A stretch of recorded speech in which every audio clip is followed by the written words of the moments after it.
Peuple béni de Dieu, bonjour. Bonjour. Est-ce que tu peux saluer ton voisin ou ta voisine de ma part? Dis-lui shalom de Jésus. Avec le sourire. Alléluia. Nous prions le Seigneur. Notre Père en Jésus, nous bénissons ton nom. Pour le privilège que tu nous donnes d'être devant toi en ce matin. Qui sommes-nous, Seigneur, pour te louer? Qui sommes-nous, Seigneur, pour t'adorer? Nous ne sommes pas dignes d'être devant toi. Mais à cause de ton sang, à cause de ton sacrifice, Seigneur, tu nous as acceptés dans ton royaume. Voilà pourquoi nous te célébrons. Voilà pourquoi nous t'adorons. Voilà pourquoi nous reconnaissons que c'est toi qui règnes dans nos vies. Merci Seigneur. Viens, parle à ton peuple. Parle à chacun de nous. Car c'est au nom de ton Fils Jésus de Nazareth que nous avions prié. Amen. Amen. Bien-aimés, depuis la semaine passée, le papa nous a introduit dans un message très puissant qui m'a vraiment béni et qui a béni beaucoup de gens. Et le but de ce qu'il était en train d'expliquer, c'est que nous, en tant qu'enfants de Dieu, nous ne devons pas rater nos buts. Autrement dit, nous devons entrer en possession de ce que le Seigneur nous a donné. Il nous a donné des choses. À nous d'entrer, à nous de pouvoir entrer en possession de ces choses. Alors, je m'inscris dans la même logique du message. Et il nous a situés sur deux choses qui nous permettront d'entrer en possession de notre héritage. Il a parlé de la prière et le service. Alléluia. Et je ne sais pas pourquoi je reviens sur ce message. Pendant que je priais, le Seigneur m'a donné un passage. Quand je lui disais que je ne sais pas ce que je vais dire, dès qu'on m'a demandé de prêcher, le Seigneur m'a conduit dans Chronique. Et c'est ce que nous allons exploiter pour comprendre davantage son message pour nous, son message pour son peuple. Soyons attentifs et ouvrons nos Bibles dans 2 Chroniques, le chapitre 4, du verset 1 à 15. À travers ce passage, nous allons comprendre davantage, en plus de ce qui a été dit, la notion de l'héritage ou la possession de notre héritage à partir d'un service divin, à partir du service dans le temple de l'Éternel. Amen. Donc nous allons nous attarder sur le service divin, comme indique le titre ou le thème de notre message, c'est que le service divin vous donne accès à votre héritage en Christ. Nous avons été acceptés, nous avons cru en Jésus-Christ, mais il y a certaines choses qui nous ont été enseignées ou qui nous a été données le dimanche passé. Tant que nous n'entrons pas, tant que nous ne comprenons pas la vie du temple, la vie du service dans le temple, nous ne pouvons pas entrer en possession. Raison pour laquelle, quand Dieu a décidé de pouvoir appeler son peuple pour aller en Canaan, il a décidé de les enseigner ce que c'est le service dans le temple.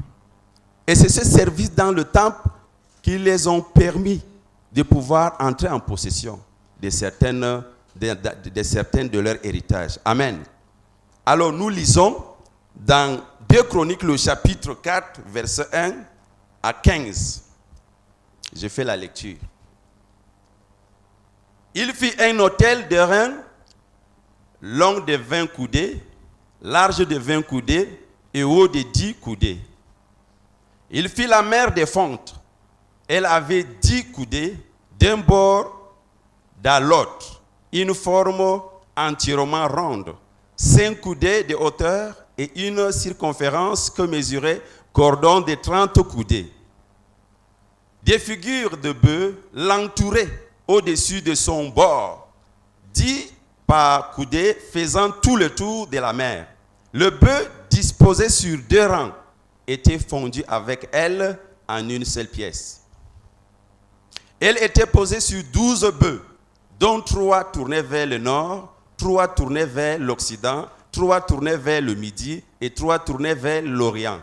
La mer était sur eux et toute la partie postérieure de leur corps était en dedans. Son épaisseur était d'un palme et son bord, semblable au bord d'une coupe, était façonné en fleurs de lis. Elle pouvait contenir 3000 baffes. Il fit 10 bassins et il en plaça 5 à droite, 5 à gauche, pour qu'ils servissent aux purifications. On y lavait les diverses parties des holocaustes. La mer était destinée aux ablutions des sacrificateurs. Il fit 10 chandeliers d'or selon l'ordonnance qui les concernait et il les plaça dans le temple, 5 à droite, 5 à gauche. Il fit 10 tables et il les plaça dans le temple, 5 à droite, 5 à gauche. Il fit 100 coupes d'or. Il fit le parvis des sacrificateurs et le grand parvis avec ses portes, dont il couvrait d'airain les battants. Il plaça la mer du côté droit au sud-est. Huram fit les cendriers, les pelles et les coupes. Ainsi, Huram acheva l'ouvrage que le roi Salomon lui fit faire pour la maison de Dieu.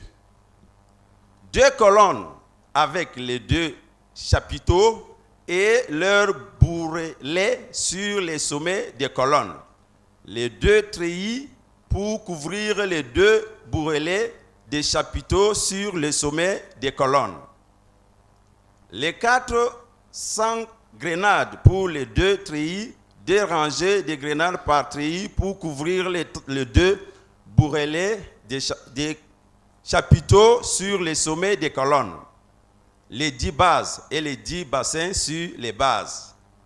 La mer et les 12 bœufs sur elle. Jusqu'ici, parole de l'Éternel. Amen. Quand nous lisons, il n'y a pas de sens. Nous ne comprenons pas, n'est-ce pas? Et quand on était en train de nous... Moi-même, quand je lisais ça, j'ai dit vraiment, je ne sais pas comment dire. Mais le Seigneur lui-même connaît le message qu'il veut nous transmettre à travers ces choses. Nous n'allons pas parler des mesures ou de ces... Mais nous allons tirer le mystère qui est caché dans le temple que Salomon a conçu pour l'Éternel. Amen. Nous allons voir tout ce qui a été dit dans ce passage à travers une image. Nous allons constater ces choses et nous allons voir. Voilà l'image de tout ce qui a été raconté. Donc, on nous a parlé de l'autel, on nous a parlé de la mer d'Airain ou la mer des fontes, on nous a parlé de colonnes, on nous a parlé du sanctuaire et dans le sanctuaire, il y a le chandelier, il y a le pain de proposition, il y a également l'autel qui est là devant. Et enfin, nous avons dans le lieu saint, dans le lieu très saint, nous avons également l'arche de l'alliance. Amen. Donc, tout ce qui a été lu, voilà l'image de cela. Bien-aimés, la vie chrétienne est résumée du début à la fin autour du temple. Nous allons comprendre cela. J'ai dit que le dimanche passé, on nous a parlé du service. Et par rapport au service, le service contient beaucoup de choses dans la maison de l'Éternel. Quand on parle du service, le service a plusieurs branches. Le service a plusieurs enfants, s'il faut le dire ainsi. Et par rapport au service divin, nous devons donc comprendre quelle est la vie du peuple de Dieu. Qu'est-ce que Dieu a transmis à travers le tabernacle, en commençant même par Noé, qui a construit l'arche. En plus, il a demandé à Moïse de construire le tabernacle. Et nous allons constater que le tabernacle a été le temple que Salomon a construit était également à l'image du tabernacle. Et par rapport à cela, nous allons voir comment est-ce que le peuple, comment est-ce que nous entrons en possession de cet héritage que Dieu nous a donné. Ou qu'est-ce que nous entendons encore par héritage. Je vais rappeler juste ce que le Père avait déjà détaillé par rapport à la notion de l'héritage ou par rapport à la notion des extrémités de la terre. Alléluia. Alors, bien-aimés dans le Seigneur, je ne veux plus revenir pour donner des définitions, mais nous en avons déjà tout. Et comme nous avons déjà expliqué que le temple résume la vie du peuple de Dieu, nous allons comprendre quels sont les services divins. Dans la maison de Dieu, qu'est-ce qu'on entend par service divin? S'agit-il de l'activisme? S'agit-il de simplement venir taper le piano ou jouer au piano? S'agit-il de venir seulement s'asseoir? Nous allons nous rendre compte que, en ce qui concerne le service dans la maison de Dieu, il y a des choses en tant qu'enfants de Dieu que nous devons faire pour que ces services nous conduisent à notre héritage. Amen. Alors, le premier service que Dieu demande à son peuple, il s'agit de quoi? Il s'agit de l'autel. Voilà l'autel que nous avons ici. L'autel de l'Holocauste. Tout le peuple d'Israël, pour entrer dans le temple que Dieu a demandé à Salomon. Je nous rappelle davantage que Salomon, c'est le fils de David. Il est en train de répondre au projet de Dieu. Il est en train de répondre non seulement au projet de Dieu, mais au projet de son père. Parce qu'à la mort de son père, il y avait des paroles qui ont été dites par rapport à la construction du temple. David devait construire, mais Dieu lui a dit, tu ne peux pas construire, tu ne peux pas me construire le temple. Pourquoi? Parce que tu as versé beaucoup de sang. C'est ton fils qui va construire le temple pour moi. Et pendant que Salomon était en train de grandir, il ne connaissait pas ces choses. Mais Hiram était quelqu'un qui aussi a vécu avec son papa. Il y avait donc des gens autour de lui qui ont vécu avec son père. Et par rapport à cela, nous devons comprendre que la vision de Dieu ou la vision de son père n'était pas la vision de Salomon. Et l'objectif n'est pas de nous parler de la vie de Salomon. L'objectif n'est pas de voir le personnage biblique comme quelqu'un de propre. Mais nous devons comprendre qu'à travers cela, nous devons comprendre le mystère de Dieu. Nous devons comprendre la pensée de Dieu. Ce n'est pas se focaliser sur la personne comme les Abraham, comme les Moïse, parce qu'ils ont été des personnes comme nous. Ce sont des personnes aussi qui ont vécu dans la faiblesse, dans le péché. Mais quelle a été la révélation de Dieu à travers le personnage biblique? Qu'est-ce que Dieu a transmis? Qu'est-ce que Dieu veut communiquer à son peuple à travers les vies des personnages bibliques? Et nous avons dit que Salomon a pu s'attacher, accepter la vision de son père. Parce qu'on lui a dit. Et puis, il a compris également que cette vision de son père, ce n'est pas en réalité la vision de son père, mais c'est la vision même de Dieu lui-même. Parce que c'est Dieu qui l'a choisi pour accomplir sa vision. Et c'est cette vision qui pouvait l'amener, malgré, à la fin de sa vie, il a dévié, mais cela l'a plongé dans ce qu'il était appelé à faire. Et quand il a fini de construire le temple, il y a des actions que Salomon a pu faire. Alors, quelles sont donc les significations? Ou encore, quelles sont les implications de la vie du temple ou du service dans le temple? Quel est le bénéfice pour nous aujourd'hui? Qu'est-ce que nous devons faire pour nous approcher, pour comprendre ce que Dieu veut faire de nous? Alléluia. La première chose, j'ai parlé de l'autel. Pourquoi l'autel? Et même dans la Bible, nous constatons comment, quand quelqu'un veut rencontrer Dieu, ou lorsqu'il rencontre Dieu, comme le cas de Jacob, et même Abraham, après un certain moment, il construit l'autel. Partout où les hommes de Dieu, ou les gens qui veulent rencontrer Dieu, ils cherchent toujours l'autel. Ça veut donc dire que la première chose à faire, quand on est enfant de Dieu, nous devons cultiver la vie de l'autel. Qu'est-ce que la vie de l'autel? C'est la vie du sacrifice. Alléluia. C'est la vie du sacrifice. Et la première personne de la divinité qui a pu faire ça, c'est qui? C'est Jésus-Christ de Nazareth.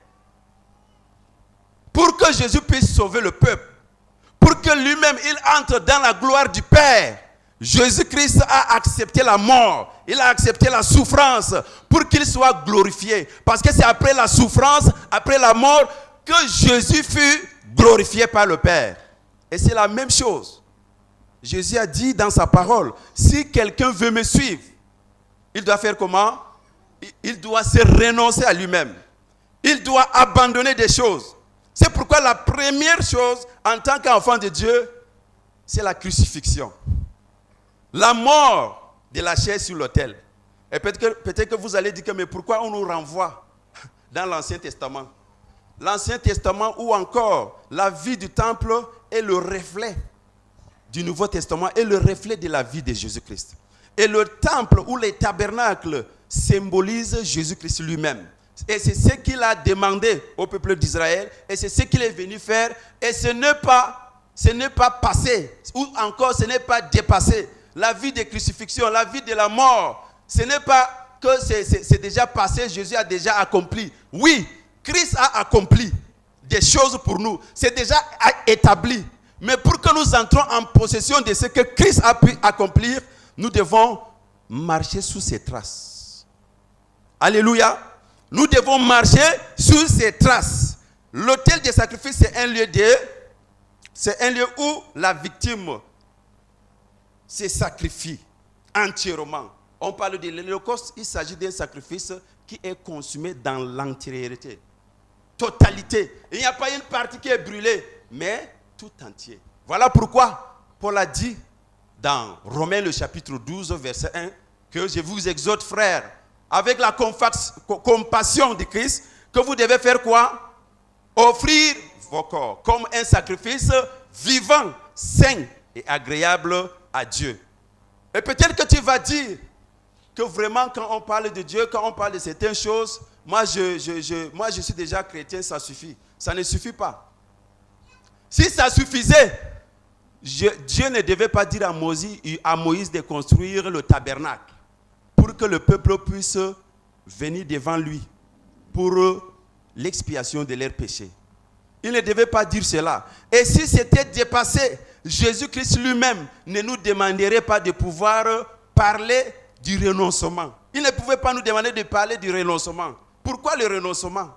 Pour que nous puissions faire le pas, le premier pas, deuxième pas, troisième pas à l'héritage, à la possession de l'héritage que Christ nous a donné. Amen. Voilà pourquoi le sacrifice, c'est la vie que nous devons mener. Nous devons accepter cela. Pourquoi? Parce que tout le monde est appelé. Quand tu es un enfant de Dieu, tu es appelé. Mais la question que je me pose, c'est que qu'est-ce que j'ai déjà amené sur l'autel? Quel est le sacrifice que j'ai déjà amené devant l'autel? C'est la première question qu'on devait se poser. Autrement dit, qu'est-ce que j'ai abandonné pour la cause de Christ? Qu'est-ce que j'ai abandonné pour entrer en possession de ce que Dieu a prévu pour moi? Parce que s'il n'y a pas l'abandon, on vient à l'église, on chante, on rentre, et puis on mange, on se dit que c'est bon, nous n'entrerons pas. La bénédiction de Dieu ne se limite pas au manger et au boire. Cela ne se limite pas aux maisons ou encore aux voitures. Ça, c'est que nous n'avions pas compris. La notion du sacrifice, c'est l'abandon total à Christ. Même si tu es dans quel service, si tu es dans quel travail, qu'est-ce que tu devais faire? Tu devais comprendre la notion d'abandon. Abandonner quoi? Je dois abandonner la corruption, abandonner le vol, abandonner beaucoup de choses. Beaucoup de gens n'arrivent pas à entrer dans la possession de ce que Dieu voudrait qu'ils fassent à cause du manque de sacrifice. Il y a des relations que Dieu te demande d'abandonner, que Dieu te demande de laisser pour que tu progresses avec lui. Mais tu dis que non, je ne peux pas. La chair est faible. Tu dis que tu fais le mariage. Tu seras avec 2 ou 3 personnes. Tu n'as pas abandonné. C'est ça, le sacrifice.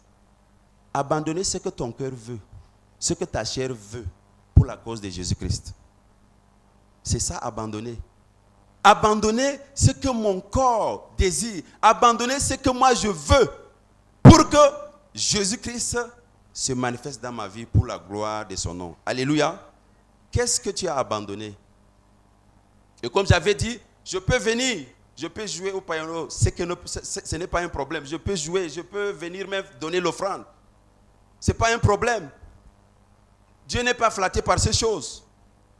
Mais Dieu demande qu'est-ce que toi tu as abandonné. Alléluia. Et autre chose, ce que nous devons comprendre, que l'autel qui est devant nous ici, que Dieu était en train d'expliquer, que Dieu a recommandé à Salomon de pouvoir construire, c'était construit par le bronze. Le bronze signifie la croix. Le bronze signifie la représentation de la croix. C'est la crucifixion. Et nous ne pouvons pas dire que nous pouvons engager pour le Seigneur sans toutefois accepter la vie de l'abandon. Je ne peux pas. Qu'est-ce que j'ai abandonné? Qu'est-ce que tu as abandonné? Alors, bien-aimés, nous allons continuer avec cette pensée de la crucifixion. Jésus expliquait que si un grain tombe et ne meurt, il ne peut porter des fruits. Selon Jean 12, 24. Et hier, je bénis le Seigneur parce qu'il y a un message fort qui a été envoyé dans le forum, dans lequel il y a le groupe des haricots qui sont bons et un autre mauvais. Et les mauvais ont été jetés par la mer. Et une fois jetés, quelques temps après, les mauvais là, que la mer a dit que oui, c'est mauvais, ça a poussé. Alléluia. Donc, si tu ne t'abandonnes pas, si tu ne te rejettes, si tu n'acceptes pas le rejet, si tu n'acceptes pas l'abandon, tu ne vas pas porter de fruits. Et accepte le rejet. C'est le chemin de l'élévation. C'est le chemin d'entrer en possession de notre héritage. Tu ne peux pas dire que je vais servir Dieu ou je vais être au service de Dieu et que tout le monde t'acclame. Si les gens t'acclament, ça veut dire que tu es sur le mauvais chemin. Nous devons comprendre ça. Que ce soit dans le lieu de service, que ce soit n'importe où, si nous portons Christ en nous, si nous attendons l'acceptation, ça veut donc dire que nous ne sommes pas sortis. Parce que là où Christ est, d'autres esprits ne peuvent pas résister et ils sont dérangés, ils sont choqués. Voilà pourquoi on s'énerve contre toi. Voilà pourquoi on s'énerve contre toi si tu es enfant de Dieu. Alors, bien-aimés, nous sommes appelés à nous abandonner dans la totalité. Et autre chose, deuxième point, on nous a parlé de la mer d'Airain ou la mer de Fonte. Pourquoi cela? Pourquoi Dieu a demandé à Salomon de pouvoir construire, de pouvoir mettre sur place la mer d'Airain ou même la mer de Fonte? C'est pour une raison. Tous les sacrificateurs sont appelés eux-mêmes. Parce que non seulement le sacrifice qu'ils doivent présenter à Dieu, eux-mêmes ils sont appelés à faire quoi? À mener une vie de sanctification. Parce que la Bible dit que les sacrificateurs faisaient des ablutions, des mains et des pieds. Et nous nous rappelons, quand nous lisons dans Jean 13, comment Jésus était en train d'enseigner à ses disciples une grande leçon. Il a lavé les pieds de ses disciples. La même chose, les sacrificateurs, avant d'entrer dans le temple de l'Éternel, ils étaient appelés à se laver les pieds et les mains. C'est une grande leçon. Et quand Jésus était en train d'expliquer à ses disciples, les disciples ont dit, pourquoi tu fais ça? Pierre a dit, pourquoi tu veux faire ça? Il dit, non, moi je ne lave pas mes mains, ne lave pas mes pieds. Jésus a dit que tu ne comprends pas ce que je suis en train de faire. Mais tu comprendras. Donc ça enseigne en même temps la purification, la sanctification et aussi la vie de l'humilité, la vie de l'abaissement en tant qu'enfant de Dieu. Si nous voulons comprendre, voir ce que Dieu veut accomplir avec nous, ce n'est pas ce que nous imaginons, ce n'est pas ce que nous pensons. Ce n'est pas ça.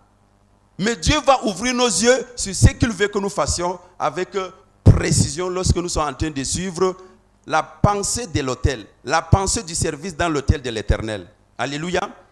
Et autre chose, on nous a parlé des bassins. Dans le temple, avant d'entrer dans le temple, il y a 5 bassins. On nous a parlé de 10 bassins. Il y a 5 bassins à gauche, 5 bassins à droite. Lorsque nous lisons les textes. Alors pourquoi ce bassin? Le bassin servait pour purifier également les holocaustes, les sacrifices. Et nous nous rappelons de l'Ancien Testament. Pour qu'un agneau soit immolé, il faut que cet animal soit sans défaut. Et la représentation de l'agneau sans défaut, c'est qui? C'est Jésus-Christ lui-même. Le vrai sacrificateur. Le pur agneau qui n'a pas de péché et qui ne pouvait pas pécher. Alléluia. Et c'est la même chose. Ces choses étaient dans l'ombre de choses qui devaient arriver et que Jésus est venu donner une autre, c'est-à-dire est venu éclairer, donner le bon sens de ce qui a été établi dans l'Ancien Testament. Parce que Dieu s'est révélé aux hommes de façon progressive. Alléluia. Dieu s'est révélé aux hommes de façon progressive. Donc, les bassins servaient de sanctification pour la purification des animaux qu'on amenait. On purifie d'abord avant d'égorger, avant de faire toutes choses. Et c'est cela. Maintenant, à l'intérieur du temple de l'Éternel, on nous a parlé de 3 choses. La table des propositions, le chandelier et enfin l'autel de parfum. Alors, toutes ces choses est en train de renvoyer à la vie chrétienne, à la vie que nous devons mener. Pourquoi le chandelier? Pourquoi la lumière? Chaque jour, matin et soir, on allumait. Le sacrificateur venait allumer cela. Il venait allumer. Cela a une signification très profonde pour nous. Et le chandelier, c'est l'explication de ce que Christ, quand nous voyons, voilà, très bien. Voilà le chandelier. Nous sommes ensemble. Le chandelier a combien de branches? C'est cette branche, n'est-ce pas? Ok. Il y a 3 branches à gauche, 3 branches à droite. Il y a une branche centrale. Que cela signifie? Alors, les 3 branches à gauche, 3 branches à droite symbolisent la vie des chrétiens. Les chrétiens qui se sont attachés au central. Le central, c'est qui? C'est Jésus-Christ. Alléluia. Donc nous sommes attachés à Jésus-Christ. Pendant que nous sommes attachés à Jésus-Christ, Dieu peut nous parler, Dieu peut nous orienter, Dieu peut ouvrir nos yeux. C'est pourquoi il dit que ceux qui demeurent en moi, moi aussi je vais demeurer en eux. Et ceux-là vont porter des fruits. C'est ça l'image du chandelier. Si nous ne sommes pas attachés à Christ, nous les chrétiens, nous ne pouvons pas entrer en possession de notre héritage. Et vous voyez le rôle du sacrificateur. C'était de mettre de l'huile dans chaque branche de chandelier. Et l'huile ici, il s'agit de l'huile d'olive qui symbolisait le Saint-Esprit. Alléluia. Quand nous avons accepté Jésus-Christ, il est en nous. Et pendant que Christ est en nous, son esprit également est en nous. Voilà pourquoi nous sommes appelés le temple du Saint-Esprit. Pendant que le temple visible était déjà fini, était déjà détruit, il y a donc le temple spirituel en nous. Et par rapport à ce temple spirituel, le même schéma, le même modèle de vie doit se passer dans notre vie. Alléluia. Donc ce n'est pas que le temple là s'est passé comme ça et puis c'est la fête des autres. Ce n'est pas pour rien que la Bible dit que nous sommes le temple du Saint-Esprit. Et maintenant, quels sont les services dans le temple de Saint-Esprit? C'est ce que nous sommes en train de dire, que nous devons nous sacrifier pour l'œuvre de Dieu. Nous devons accepter la crucifixion. Nous devons accepter la mort en Jésus-Christ. Parce que si nous vivons, ça veut dire que Dieu ne peut pas encore nous utiliser. Dieu utilise ceux qui acceptent la vie du sacrifice. Voilà pourquoi, quand je viens à la chorale, je ne viens pas pour quelqu'un. Quand je suis dans un groupe, je ne viens pas pour quelqu'un. La première chose, c'est ma vie de sacrifice. C'est pourquoi beaucoup peuvent sacrifier leur temps pour venir. Ce n'est pas une activité. Si vous comprenez comme une activité, c'est qu'il faut changer le paradigme, changer la façon de voir comment vous servez Dieu. Il y a plusieurs départements. Parfois, c'est parce qu'on ne comprend pas. Le service ne veut pas dire que tu viens prêcher. Ce n'est pas ça. Il y a beaucoup de choses que nous devons faire parce que nous sommes enfants de Dieu. Quand tu es dans un groupe, qu'est-ce que tu es appelé à faire? Quel est le sacrifice que tu fais pour ce groupe? Quel est ton engagement? Est-ce que tu viens à cause de quelqu'un? Si tu viens à cause de quelqu'un, c'est que tu n'as pas compris. Voilà pourquoi je n'ai pas besoin qu'on me dise que fais telle chose dans la maison de Dieu. Je n'ai pas besoin de leur dire parce que je connais ma vie. Ou encore, je sais pourquoi je suis appelé. Bien aimé, quand nous sommes conscients de ces choses, nous n'allons même pas nous plaindre que ce soit de nos frères, de nos sœurs, ou encore de leaders ou de qui que ce soit. Parce que tu sais ce que tu es en train de faire. Nous devons comprendre, ce n'est pas l'affaire du passé, mais c'est le présent. Et autre chose, nous devons comprendre que la vie dans la maison de Dieu doit toujours être allumée par la communion avec le Saint-Esprit. La communion avec sa parole. Ce n'est pas pour rien qu'on a disposé le pain de proposition. Ça symbolise la parole de Dieu. On ne peut pas découvrir la volonté de Dieu, la pensée de Dieu, lorsque nous sommes éloignés de la parole de Dieu. On ne peut pas discerner, comprendre la pensée de Dieu si nous ne nous engageons pas dans la vie de prière comme le Père a dit. Parce que la vie de prière ouvre tes yeux. La vie de prière te permet même de comprendre la pensée de Dieu. Quand la Bible dit telle chose, pendant que tu es en train de prier, pendant que tu es en train de marcher, le Saint-Esprit commence à te faire révéler, à te faire comprendre certaines notions de la Bible. Le Seigneur nous a parlé dans sa parole du feu dévorant. Je prends un simple exemple. Le feu dévorant, j'entends seulement comme ça. Je n'ai jamais vu ça. Quand l'Éternel dit qu'il est un feu dévorant, je n'ai jamais vu ça. Mais c'est l'expérience avec le Père où j'ai eu peur de la notion du feu dévorant. Quand Dieu dit qu'il est un feu dévorant, qu'il est ton protecteur, quand tu comprends cela, il n'y a plus la panique dans la vie chrétienne. Il n'y a plus la peur. Parce que le feu dévorant, on ne peut pas résister devant lui.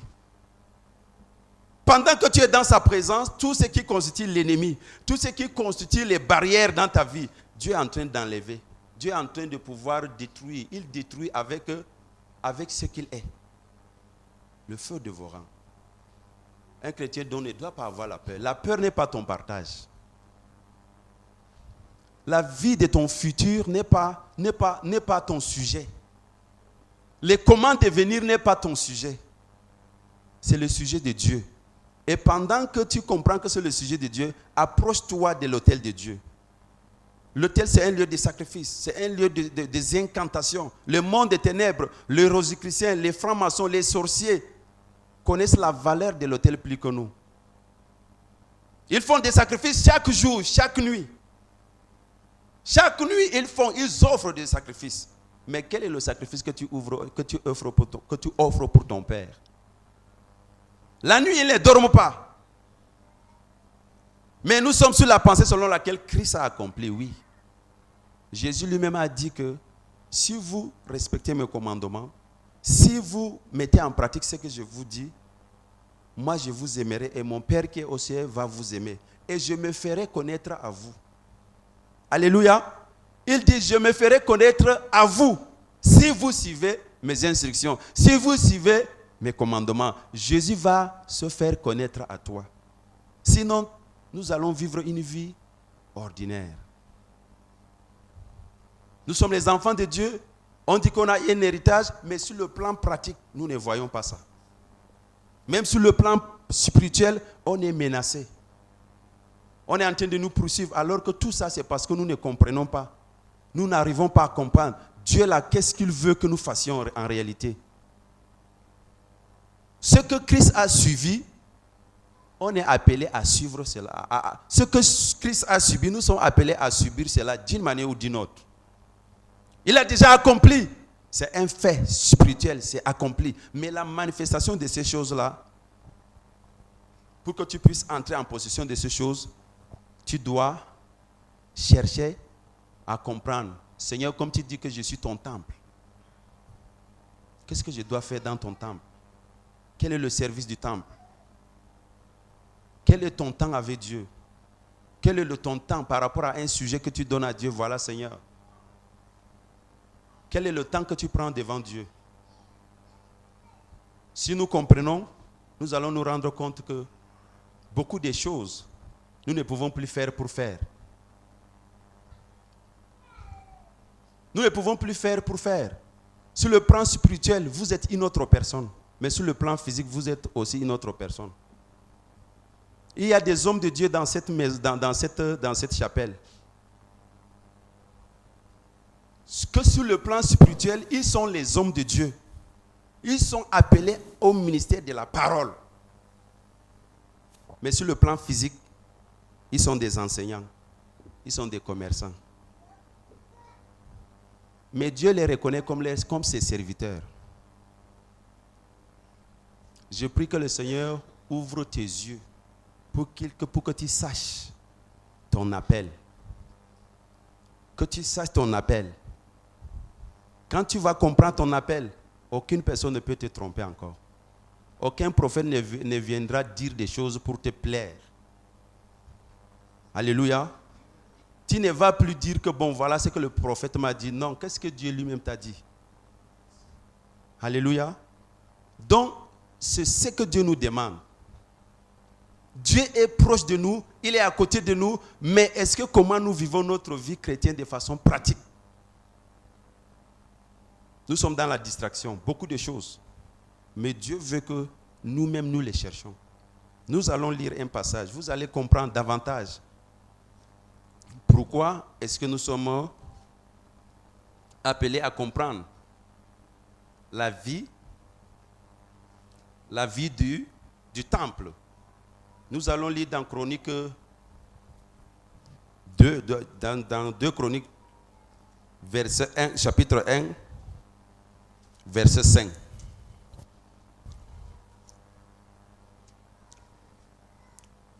Qui est à la page, nous lisons.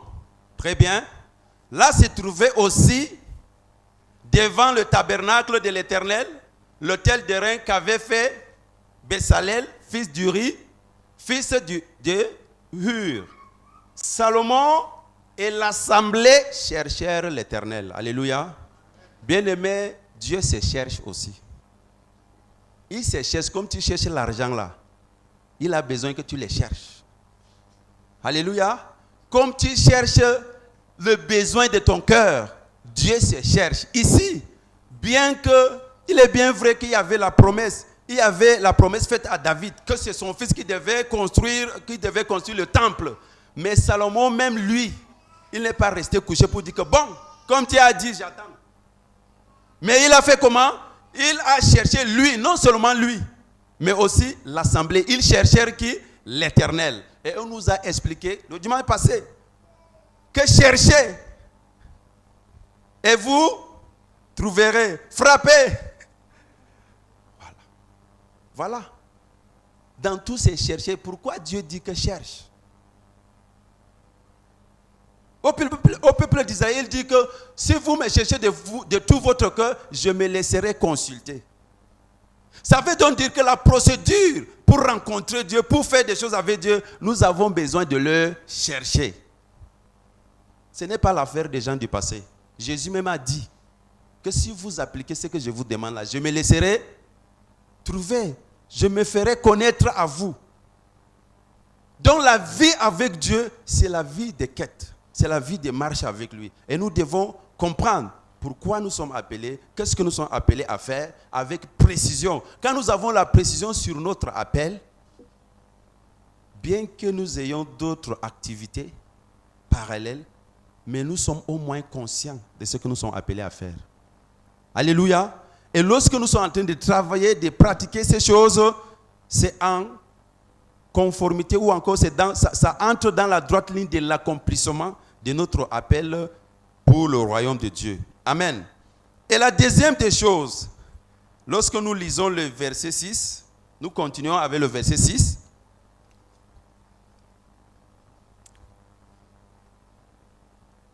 Et ce fut là, sur l'autel d'airain qui était devant la tente d'assignation, que Salomon offrit à l'Éternel l'Holocauste. Il a cherché Dieu. Lui et l'assemblée. Imaginez si nous, en tant qu'enfants de Dieu, nous décidons de chercher véritablement Dieu. Ce que cela pouvait faire dans notre vie, dans la vie d'Engaoundé, dans la ville d'Engaoundé, dans la vie de notre pays ici. Je ne dis pas que nous ne sommes pas chrétiens, on est chrétiens, mais nous sommes appelés encore et encore à chercher la face de Dieu. Il a cherché Dieu, après il a fait quoi? Il a offert l'Holocauste, 1000 holocaustes, 1000 sacrifices. Et qu'est-ce qui s'est passé après avoir offert 1000 holocaustes? Chapitre 7, verset 7. Qui peut nous lire? On dit, pendant la nuit, Dieu apparut à Salomon et il lui dit, demande ce que tu veux que je te donne. Alléluia. Amen. Demande ce que tu veux que je te donne. Après le sacrifice, alléluia. Après la recherche de Dieu, Dieu s'est révélé. Il dit maintenant, demande-moi ce que tu veux que je te donne. Amen. C'est ce que Dieu veut avec nous. Les autres parlent de l'offrande sacrificielle. Alléluia. Et c'est ça. Qu'est-ce que nous donnons comme sacrifice à Dieu? Rien ne se passe au hasard. J'ai parlé du monde des ténèbres. Satan ne veut pas te faire meilleur tant que tu ne fais pas le sacrifice. Alléluia. Satan ne peut pas te donner une position. Comme les gens cherchent les positions, la richesse de ce monde, la gloire de ce monde, sans que tu ne fasses un sacrifice. Voilà pourquoi il demande le premier fils. Il demande le sang. Il demande le sacrifice. Pourquoi? Il connaît cette loi. Mais nous, on ne nous demande aucun animal. Le sacrifice là, tu viens seulement devant Dieu. Tu lui offres ce qu'il te demande. Ou encore, tu lui fais le sacrifice. Sacrificiel. Ça peut être l'argent. Ça peut être... Oui, Beldo, j'arrive. Ça peut être l'argent. Ça peut être quelque chose. Amen. Je ne suis pas en train de contourner Beldo. Donc, je suis en train de dire...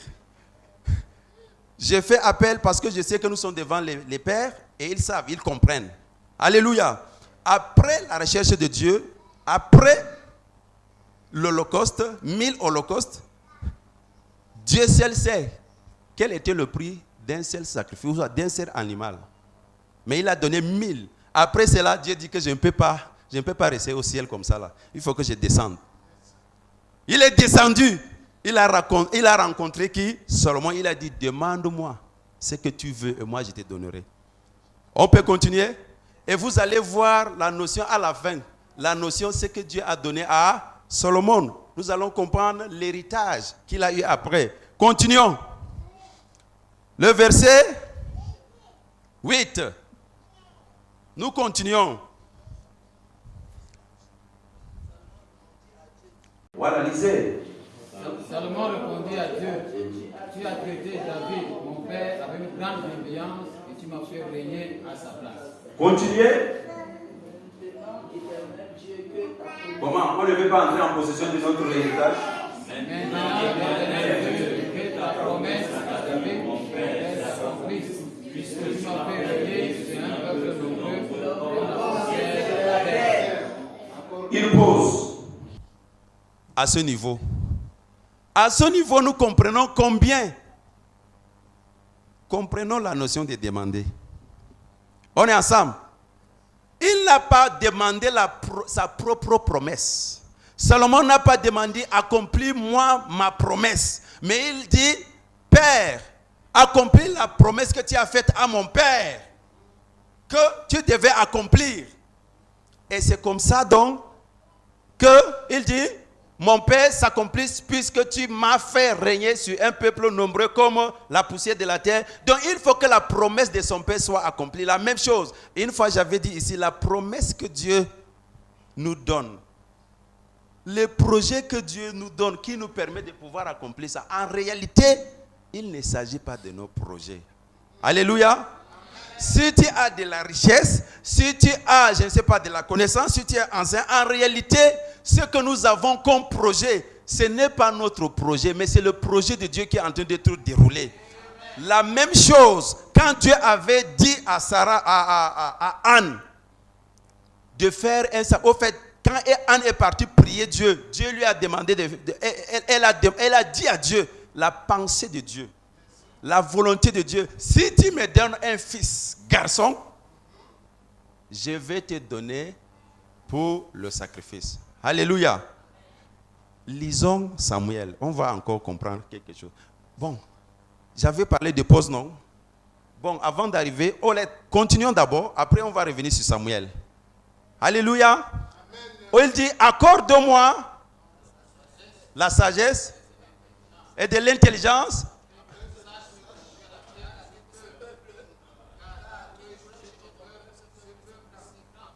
Pose encore.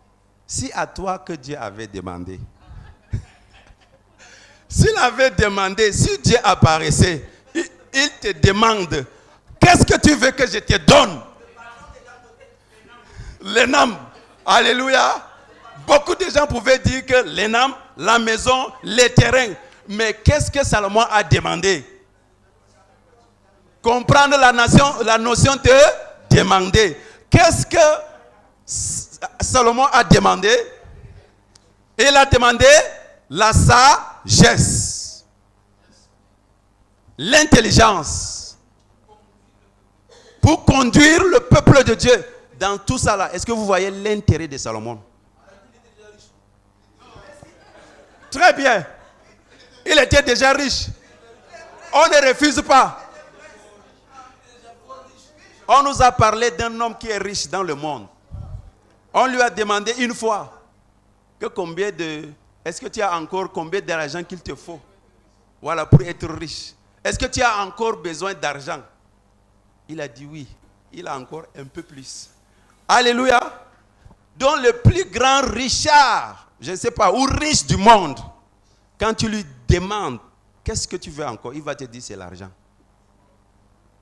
Un peu plus là. Là même, il a dit ça par respect. Un peu plus. C'est ça. Donc, la richesse de ce monde-là n'est pas suffisante. Ce n'est pas parce que Salomon était suffisamment riche qu'il a demandé la sagesse et l'intelligence. Alléluia.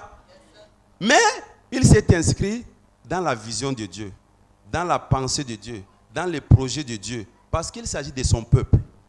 Pourquoi, quand vous faites la comparaison par rapport à la vie de Saül avec le peuple, tout ce que Saül faisait, c'est pour lui-même. Tout ce qu'il faisait, c'est pour lui-même. Or, ici, la sagesse là, ce n'est même pas pour moi, c'est pour conduire ton peuple. Il explique. Et qu'est-ce qui se passe par après, verset 11?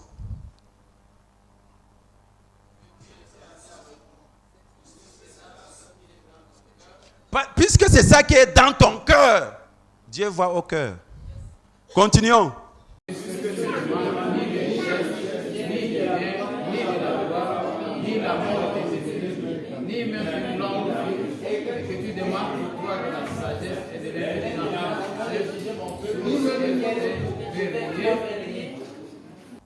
On continue.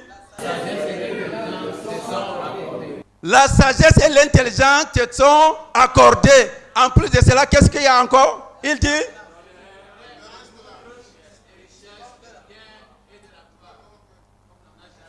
Est-ce que nous pouvons acclamer pour le Seigneur? Alléluia. Alléluia. Donc voilà ce que Salomon a demandé. Le reste là, ce n'est pas lui qui a demandé. Ça, c'est le bonus. Ça, c'est le bonus. Il dit, sagesse et l'intelligence te sont accordées. Bien aimé, il y a des choses que dans nos prières, Dieu n'exauce pas. C'est parce que la prière n'est pas n'est pas arrivée à toucher son cœur. La prière n'est pas arrivée à toucher sa volonté. La prière n'est pas arrivée à toucher ses intérêts. Quand l'intérêt de Dieu est touché dans la prière, la chose se manifeste. Alléluia. Quand l'intérêt de Dieu est touché, la chose s'accomplit automatiquement.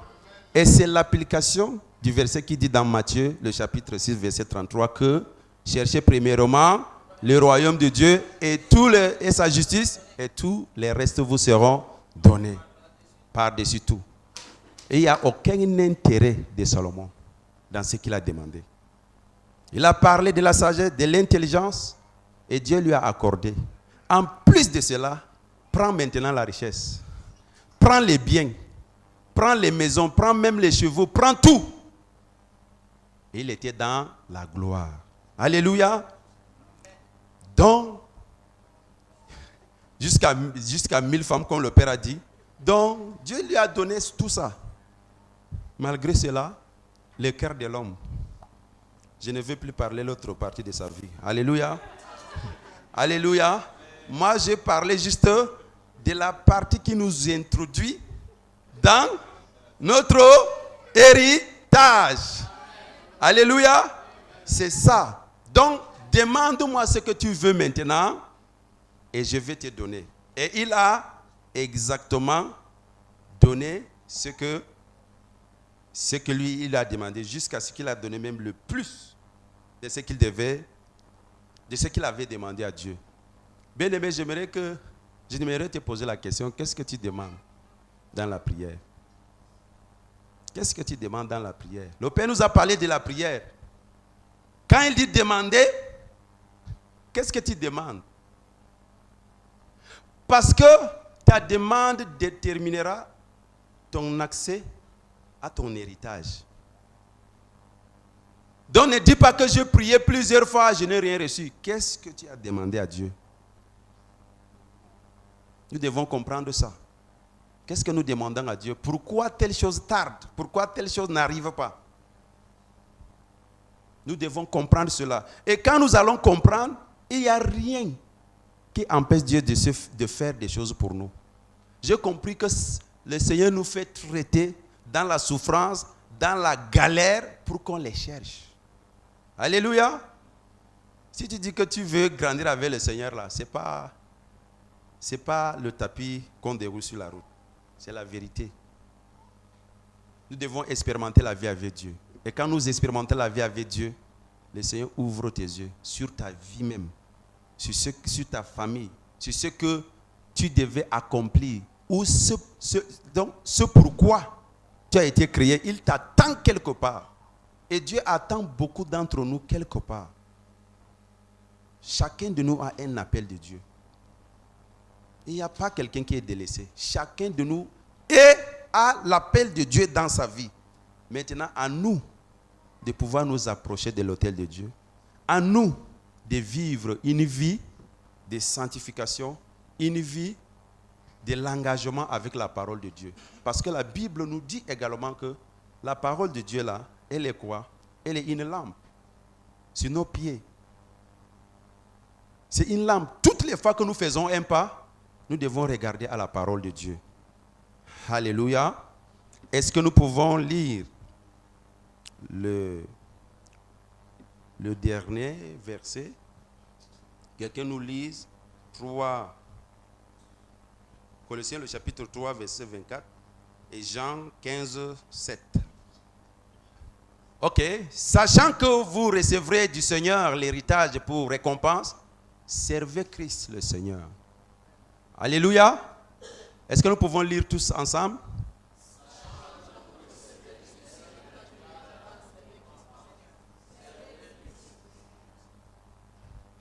Hello?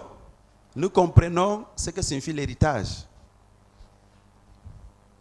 L'héritage que Dieu a réservé pour ses enfants, c'est le salut éternel, la vie éternelle et la possession, la propriété.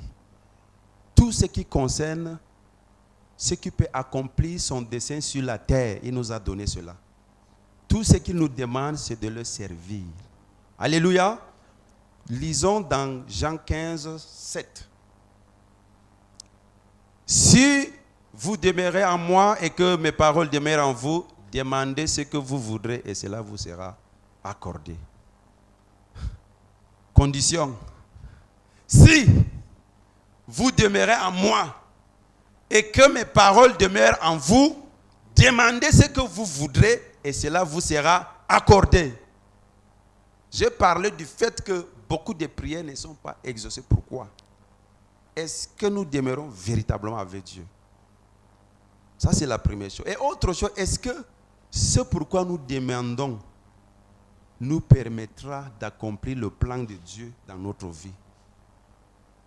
Ou encore, ces choses vont contribuer à notre perdition? Parce que Dieu peut empêcher quelque chose parce qu'il sait que quand il te donne, tu vas perdre. Alléluia. Demeurons dans la parole de Dieu. Et je vais vous donner un dernier, je ne sais pas, 1 Samuel 3. C'est là où nous allons clôturer et nous allons... 1 Samuel 3, 1 à... Bon, on va sauter à 1 à 11, mais nous allons lire quelques morceaux. Nous sommes à la page. Très bien. Le jeune Samuel était au service de l'Éternel devant Élie.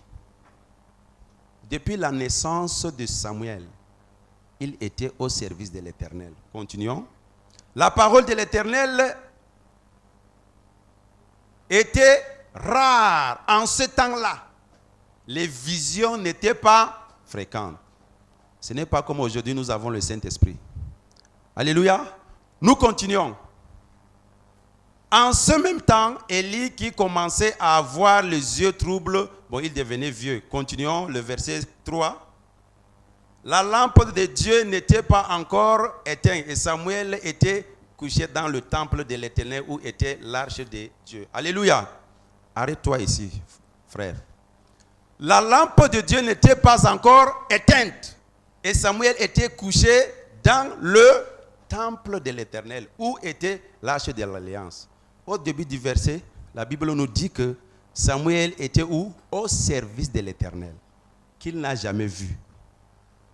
Au service de l'Éternel, qu'il n'a jamais rencontré.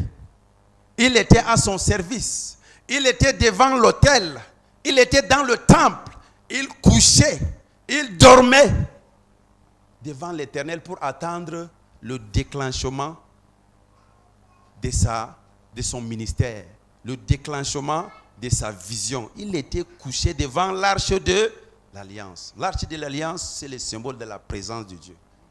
Depuis sa naissance, il grandissait devant le Seigneur.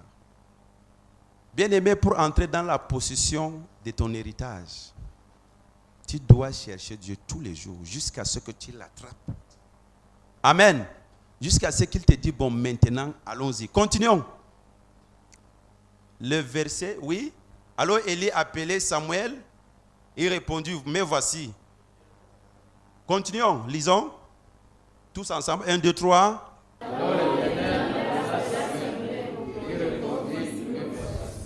Il était où? Il était au temple couché, non?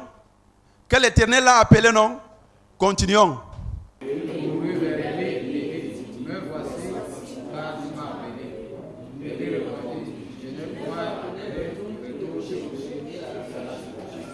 Ensuite,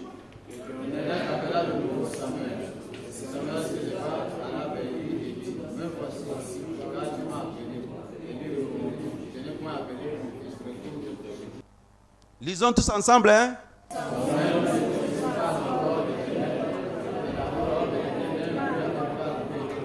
Samuel ne connaissait pas encore l'Éternel. Il n'a jamais rencontré l'Éternel et sa parole ne lui a pas été révélée. Tout ce que Samuel connaissait, c'est de faire quoi? C'est de venir devant l'Éternel, c'est de servir Dieu.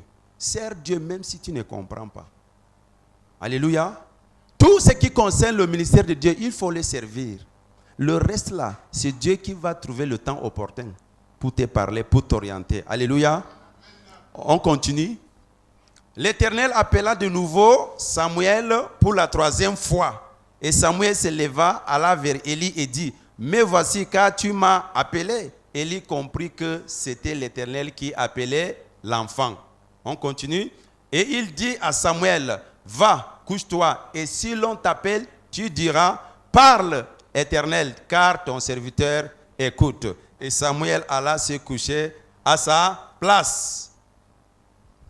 L'Éternel vint et se présenta, et il appela comme les autres fois, Samuel, Samuel. Et Samuel répondit, parle, car ton serviteur écoute. Alléluia. Bien-aimé, il faut bénir le Seigneur pour ton Père spirituel. Je ne sais pas qui est ton Père spirituel, si tu en as. Bien que Élie est déjà disqualifié devant Dieu, bien que Élie n'était plus disposé pour que Dieu fasse quelque chose, son projet avec lui, mais pour certains codes, dans l'écoute de Dieu, il fallait la présence de son Père spirituel qui est Élie. Ne néglige pas ton Père spirituel. Certains codes de ta vie vont passer par lui. Alléluia. Même s'il est comment, il faut, quand tu sais que c'est Dieu qui t'a connecté à lui, il faut l'écouter parce que Dieu peut l'utiliser pour te faire entrer dans la possession de ton héritage. Élie ne comprenait pas jusqu'à ce que Dieu est venu combien? 3 fois. Il ne comprend pas. Mais ce qui faisait sa force, c'est qu'il était au pied de quelqu'un. Après s'être au pied d'Élie, Élie lui donne les codes en disant que s'il vient là, dis-lui que ton serviteur est là. Mais voici, Seigneur, parle. Alléluia. Nous continuons encore. Alors l'Éternel dit à Samuel, voici, je veux faire en Israël une chose qui étourdira les oreilles de quiconque l'entendra. Voilà la vision de Dieu. Alléluia. La vision de Dieu, Dieu a décidé de partager sa vision avec Samuel. Voilà ce que je veux faire. Et ces choses-là, c'est par toi que cela va arriver. Alléluia. Es-tu au service de l'Éternel? Fais-tu des sacrifices pour l'Éternel? Parce que son œuvre, c'est le sacrifice. David a dit, je ne peux pas donner quelque chose à Dieu qui ne m'écoute pas cher. Alléluia. Bien-aimés, nous avons compris, avec mes faibles mots, je n'ai pas la capacité de vous transmettre la pensée de Dieu, mais le Saint-Esprit va vous davantage communiquer la pensée de Dieu.